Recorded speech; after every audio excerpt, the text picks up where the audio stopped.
My name is Jason. My name is Tom. And this is a comic strip AP of Monster of the Week featuring the adventures of Robert Larousse.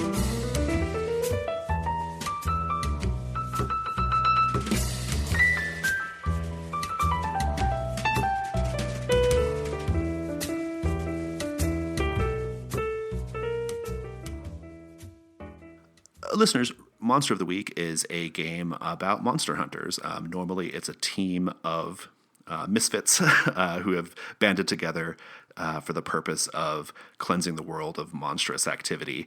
We're going to be doing something slightly different in that we don't have a team of monster hunters. We just have a single character. And Tom, I think we should just take a couple minutes to learn a little bit about Robert. So maybe just give us the basics, like his background, maybe a few things from the character sheet. Okay, so he is a retired jewel and art thief, formerly notorious around the world under the sobriquet The Phantom, but now, having given up the criminal life and enjoying a well-off life in Rome, looks-wise, he's a man with calculating eyes and tailored suits, so those are the things that people remember and what they always describe to the police afterwards. Well, so I guess the question I have for you is, what were the circumstances in which Robert became aware of the existence of monsters in the world, and why does he want to kill them? Well, having got rich through international cat burglary, he, as so often happens, you get what you want, but it turns out to be rather hollow, and he just wasn't satisfied with the life that he had formerly aspired to, and he began a series of ever more kind of self-destructive, more daring and dangerous heists to try and, get ridiculously wealthy or die trying. He found out about this missing Vermeer painting that was in the possession of a rich guy in New York, but what he found in the penthouse was a monster rather than a man, and a vampire in fact, and that was what changed his life. He realised there were worse things in the world and things that he ought to be doing that were more worthwhile. It's like the scales fell off of his eyes, so to speak, right? Yeah, exactly. So now he's putting his criminal skills to a much more noble use. Awesome. So we begin every game of Monster of the Week in the same way. First thing, do you have any start of mystery moves by chance? No, I don't. Then we just go straight into the hook. In Monster of the Week, the hook is the scene where the monster hunter learns about possible monstrous activity, or it's just a scene that kind of drags them into the mystery at hand, right? So we'll start there. And I think our hook scene is going to begin in Rome. We are in the Piazza Navona, which is a very famous plaza in the city. I think you are presently sitting at an outside table in a cafe. The cafe has put out several tables, and there are a number of patrons sitting out drinking coffee, arguing, laughing, chatting. In the distance, maybe 20 or 30 paces away, there is a fountain with beautiful statuary. Rome is littered with statuary fountains, right? And you hear the sort of splash of the water from that, and maybe like in the corner of your eye, there are a pair of young lovers like leaning up against a Vespa, making out, right? Like, let's go full romantic Rome, right? It's a bright sunny day, and you are face to face with an old friend, perhaps, sitting at the table across from you. Her name is Anastasia Markos. And I'd like to know real quickly just what is the nature of your relationship with Anastasia? What's your history together? Well, Anastasia and I used to work the social season of the Europe's jet set, so we'd attend fancy social functions and pretty much just wait till everyone was distracted and use that to rip them off. Awesome. Typically, she'd be the one to create some kind of scene or distraction at the party, while I made my way in via the rooftops or some other clandestine opportunity. Have you worked together in a while? Not in a while. There was an unfortunate incident where, the police were closing in. One of us was going to get caught, or both of us were, and I rather ungallantly ran away. So that put something of a downer on our relationship.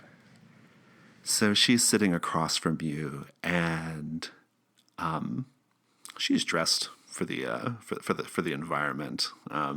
She's got a pair of like slim black capri pants on, and a tailored Oxford shirt, little red choker, tied around her neck, and great big thick sunglasses, right?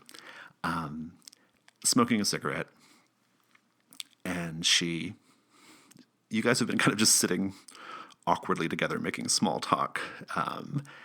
And at a certain point, she brings up your little history together, right? She says, Roberto, I haven't forgotten about what you did to me back in Monaco. I take a reflective drag on my cigarette and lean back in the chair. And I say, well, it was regrettable. You know that I would never have done such a thing through choice, but if we'd both been captured, what was there to be done? Well, I'll just tell you, I spent quite a number of months in the clink because of what you did. I thought it was a really, really dirty thing. But I've been thinking about letting you back into my good graces lately. I've got a possible job. What do you say? Anastasia, I don't know how many times I have to say this, but I really am retired. It's all over for me. Well, maybe just listen to what I have to say, okay, Roberto? And she has like a bag with her, and she pulls out of it like an accordion file, right? And from the accordion file, she pulls out a single 8.5 by 11 photograph, and she lays it out on the table between you. The photograph is of like a box, like a white box with like gold, like kind of gold ornamentation on it, about the size of a bread box. Very fancy. It looks like some sort of religious object. She says, that right there is a reliquary. Do you know what a reliquary is, Roberto? Of course I know what a reliquary is. I'm not an idiot, Anastasia. But even if I were still in my former occupation, I would never rob a church. Oh, you're not going to have to rob a church at all. Someone's already done that for you.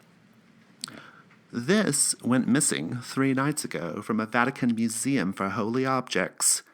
They say it contains the head of St. Catherine of Siena. I think it's still in the city. The Carabinieri have been dragnetting things, a little bit under the radar. They're not letting people know what they're up to. The Vatican's pretty embarrassed about this, I think. Dragnets, checkpoints, the whole 9 yards. I don't think this thing has gotten out of Rome. And I think it would be worth hunting this thing down and getting a hold of it for ourselves, either to bring it back to the Vatican or, there's a pretty vibrant black market for holy objects. This thing could be worth millions, Roberto, millions. Despite my best intentions, the mention of millions is still something that arouses the imagination. Indeed, yeah. She knows how to she knows how to press your buttons, right? Yeah, exactly. But I'm still, reluctant to get involved. Then again, there is the challenge of it, and I think she can see me start to imagine like how difficult it's going to be, and then how I could overcome the challenge, and so on. Yeah, she's got your number, right? Both sort of in a literal sense and a metaphorical sense, because she hands you her own slip of paper with her own phone number on it, right? And she says, "Listen, just think on it for a little bit, and give me a call at this number if you change your mind, or if you are capable of being persuaded. She stands up, and she kind of gathers her things. And then she turns and says, "Oh, there's one thing I forgot to tell you about. One minor detail. They found a security guard in the museum. Yeah, he was laid out, splayed out, really, in the middle of some kind of, I don't know, ritual circle, some real dark satanic shit, split open the middle in his stomach. All of his internal organs carefully removed and replaced with flowers and incense.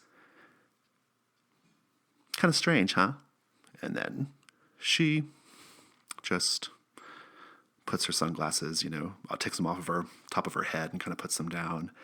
And as she leaves, she turns and looks over. She kind of gives you one last wave and says, "Ciao, Bello."